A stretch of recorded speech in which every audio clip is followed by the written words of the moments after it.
Mahal na Panginoon ng pag-ibig, dalangin ko na palayain mo ako sa lahat ng espiritual na pagwawalang bahala at kawalang interes na halos hindi napapansin sa aking buhay, nang ako ay lumayo sa yakap ng iyong biyaya.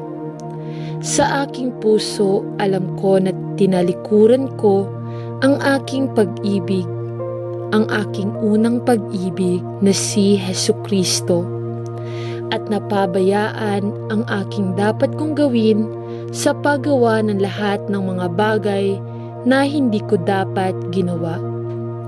Panginoon, humihingi ako ng iyong kapatawaran.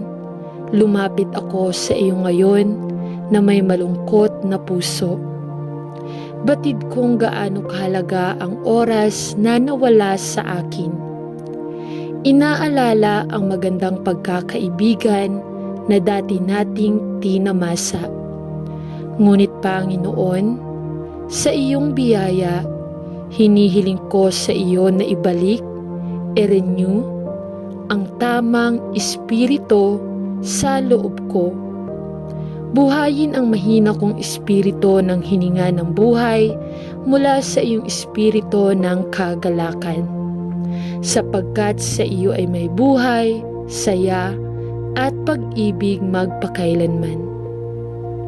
Salamat Panginoon na noong ako ay hindi tapat, ikaw po ay nananatiling tapat at totoo magpakailanman. Purihin ang banal na pangalan ng Diyos. Amen. Panginoon, ako ay makasalanan at alam kong marami akong nilabag sa iyong mga batas. Patawarin mo ako, dalangin ko. Hindi ko napagtanto kung gaano karaming kasalanan ang humiwalay sa akin sa iyo. Ngunit ngayon ay nangyari na at labis akong nagsisisi sa pagiging napakakasala at suwail sa iyo. Salamat sa pagpapadala kay Jesus para mamatay para sa aking mga kasalanan at pagtanggap sa parusang nararapat sa akin. Salamat Jesus sa pagpapalaya sa akin mula sa parusang nararapat po sa akin. At salamat sa iyong muling pagkabuhay na nangangahulugang sinira mo ang kapangyarihan ng kasalanan at kamatayan sa aking buhay, upang ako rin ay hindi makaharap sa walang hanggang pagkahiwalay sa Diyos. Ngunit dapat mamuhay kasama ang Diyos sa langit magpakailanman. Panginoon, salamat po sa pagbibigay mo nito sa akin bilang isang libreng regalo ng iyong biyaya, at ang hinihiling mo lang sa akin ay ang maniwala ka na namatay ka para sa aking mga kasalanan. Na-overwhelm ako noong na-realize ko kung gaano mo ako kamahal, to the point na kaya mong mamatay para sa akin. Salamat Ama sa laging pagharap sa Diyos, tumulong sa mahihirap na panahon, at ngayon ay lumalapit tayo sa Diyos dahil alam natin na maraming lalaki at babae ang namumuhay sa matinding kawalan ng pag-asa, nawala na pag-asa sa buhay at wala nang mahihiling. Panginoon, itinataas namin ang lahat sa iyo at idinadalangin na iyong abutin upang tulungan at suportahan ang lahat ng nasa kawalan ng pag-asa at matinding paghihirap sa anumang kadahilanan. Panginoon, idinadalangin namin na maawa ka sa mga nabubuhay sa isang buhay na tila nababalot ng hindi malulutas na mga problema at desperadong sumisigaw sa kanilang puso para sa isang tao. Ngunit hindi pa ito natatanggap na maaaring magbigay sa kanila ng tulong na kailangan nila sa kanilang kawalan ng pag-asa. Panginoon, Ikaw lamang ang makakapag-ahon sa mga desperado na taong ito mula sa hukay ng kawalang hanggan at maituntong ang kanilang mga paa sa landas ng buhay.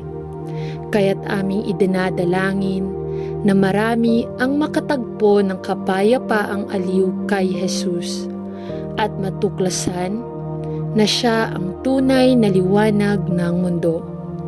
Tapusin ang kanilang lagusan ng kawalan ng pag-asa at na Ikaw lamang ang makakapagpapalit ng kanilang kalungkutan sa kagalakan.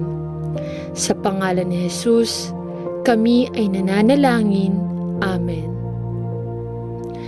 Alam kong hindi ko kayang magpatuloy ng mag-isa at kailangan ko na gabayan mo ako.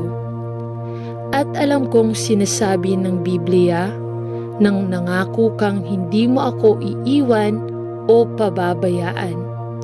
At ang iyong braso ay nasa ilalim ko at pinalibutan ako na yayakapin mo ako. Sigurado ako sa iyong kanang kamay. Salamat diyan. Pakisabi sa akin kung ano ang gagawin. Mangyaring tulungan akong malampasan ang mahirap na oras na ito at baguhin ang aking buhay. Bantayan at protektahan ang aking isip. Dalangin ko at hinihiling na matutunan kong alipinin ang bawat pag-iisip kay Kristo upang makayanan ko ang mga problema at sakit ng buhay. Sa halip na magpakailanman na mamuhay sa kahirapan at panganib at hamon ng buhay. Salamat Ama, dahil Ikaw ang nangunguna sa akin at nangako na hinding-hindi ako iiwan ni pababayaan.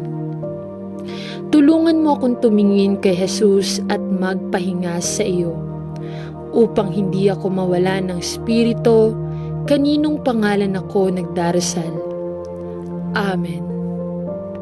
Ama sa langit, hinihiling ko sa iyo na tulungan akong malampasan ang negatibo, kawalan ng pag-asa na pakiramdam na madalas kong nararanasan. Kapag iniisip ang lahat ng nangyayari sa mundo sa paligid ko. At alam ko na ipinangako ko siya sa harap ko at sa likod ko. At kasama ko sa lahat ng paghihirap at balakid sa buhay. Dalangin ko na matutunan kong malampasan ang negatibo, walang pag-asa na damdaming nararanasan ko. Habang sinisimulan kong isipin ang lahat ng problema ko at kung paano ko ito lulutasin.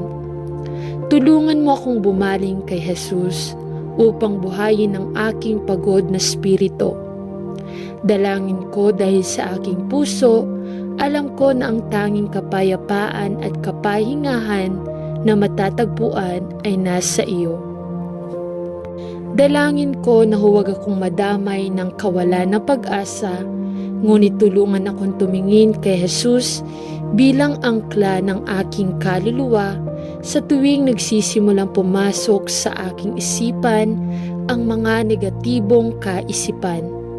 Nawa ay matutuhan kong mabilis na kunin ang bawat pag-iisip tungkol kay Kristo na bihag at isuko sa Kanya ang mga alalahanin at alalahanin na nagtutulak sa akin sa kawalan ng pag-asa. Amen.